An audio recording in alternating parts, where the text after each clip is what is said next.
The collapse of crypto bank Silvergate and the termination of the Silvergate Exchange Network pose a challenge for the crypto industry, according to a new report from JPMorgan. And our next guest says there were numerous red flags at Silvergate Bank that nobody seemingly noticed. Joining us now to discuss is co-founder of investment management Rosetta Analytics, Angelo Calvello. Angelo, good morning. So you wrote an op-ed and you state that analysts had these rosy recommendations for Silvergate that provided it with a veneer of institutional legitimacy, but you say there were red flags that they missed. So what were they saying and why were they missing the warning signs? Good morning. When I looked at Silvergate, and I am not a bank analyst or a sell-side analyst, I'm just a guy that kind of thinks about things. What I saw was that from the very beginning of the pivot, when Silvergate moved from being a traditional regional bank to being a crypto bank, there were some underlying problems. Specifically, when you look at the pivot, there was no acquisition involved. You had a regional bank suddenly moving into crypto without having any crypto competency. And beyond that, there was no capital investment made to bolster the existing regional bank's opportunity. That was the first thing I saw. And then I kind of looked through and said, boy, the client base for this regional bank is really a crypto client base. And those crypto investors have different needs, certainly needs that were met by the Silvergate Exchange Network, but they had a different disposition in the sense that now you looked at Silvergate and they were holding assets that had tremendous volatility, crypto assets. And that presented a problem also long before the FTX. And then I'll just mention the final piece is the Silvergate Exchange Network is certainly the on-ramp and off-ramp in some cases for dealing with crypto.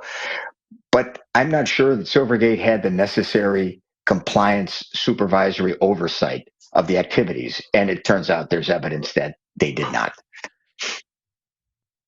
Yeah, Angelo, when I talk to people in the fund management industry, there were a lot of people for a long time who have been trashing Silvergate, and they've also been trashing the analysts. They say the analysts weren't really looking at the balance sheet, that they use terms like lazy, that they were not, that they weren't, their models were ridiculous, that they kind of were making assumptions just based on, small amounts of data, past this, growing things the way, without even thinking about the risks involved. And then ultimately, they weren't looking at the balance sheets.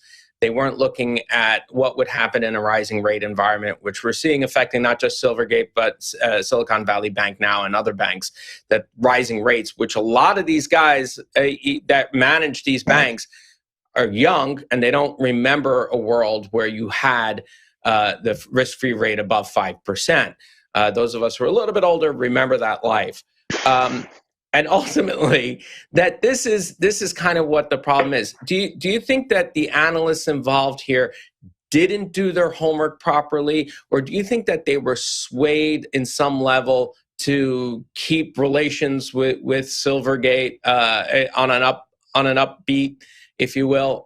Why do you think the analysts ignored the criticisms that they were facing, not just from the investment community, the institutional investment community, but even, I'll say the citizens on the Reddit and all these on all these sites that have been trashing the analysts and saying, hey, you guys aren't doing the work?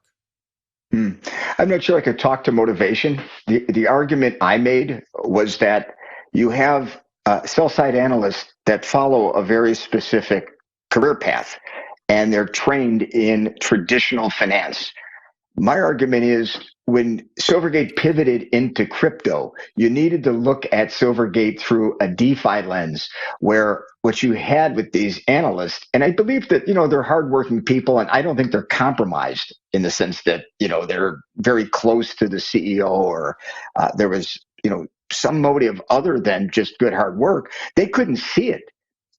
When you're trained as a CFA or a Series 7, you're not looking through and understanding the crypto volatility. You're not understanding the use of collateral.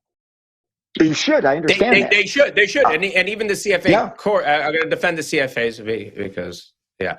Are But you a CFA? Tell me. Come on, give it up. CFA chart, yes, CFA charter holder. We have to say charter holder because we can't call ourselves CFAs. We have to say charter holder. But yeah, but the thing is that and this goes back to the lazy point, which is one of the things you had to do is you always have to look at the risks of the assets involved. And the point is that if they are viewing this as a perpetually money printing, like this thing is always going to go up because it went up the past 2-3 years. Therefore, it's, just that's laziness, isn't it? I mean, it's not doing probabilities and running Monte Carlo analyses of what could happen if things go wrong. I mean, like this seems just straight up like, previous sell times 1.3. To grow every time. But if you're going to run those analyses, you need to understand what the risks are. And I'm not sure they fully understood the risks related to the volatility of the crypto market. You're right. You could run the risk and develop these rosy scenarios, but you got to understand what the risks are. And the risks are different at this bank, especially when they made this pivot without having any clear, let's call it DeFi competency brought in. And so I don't know if I want to call them lazy as much as they have a blind spot that they should work on. That's really the issue I was trying to make, that these issues were there, but they were just missing them partly because of their training and partly because I think that there was just a giddiness, but I don't think it was laziness, Lawrence. I wouldn't want to incriminate them with that. Yeah, so you also state that some are quick to point out that Silvergate is a banking failure, not a crypto failure, and you see it as another TradFi failure. So first of all, I guess, what do you mean by that? And will this have an impact similar to on Signature Bank or Silicon Valley Bank if it's not a banking failure per se? I'm looking at it that when I talk about it being another TradFi failure, I think back to FTX and Celsius and how you had some of the most sophisticated institutional investors in the world make commitments to those institutions. And there were plenty of red flags there from a traditional due diligence sense. So if we just stay with Celsius and FTX as an example, if we would have seen these savvy institutional investors perhaps dig a little deeper, they may not have made those investments and they may not have provided the legitimacy that those entities needed to go out and continue to engage in their business. It's the same idea here where you have financial analysts looking at Silvergate through a traditional lens, and they missed it, in my view. And there were opportunities because we saw some short sellers publicly state that there were some shortcomings with the AML, for example. So that's the point. It's like we've got to get people to look at the institutional investors to look at crypto investing, DeFi, through the right lens, to understand the risks and the opportunities instead of looking at it through a traditional lens. All right. Angelo, thank you so much for joining us. That was Rosetta Analytics co-founder Angelo Calvello.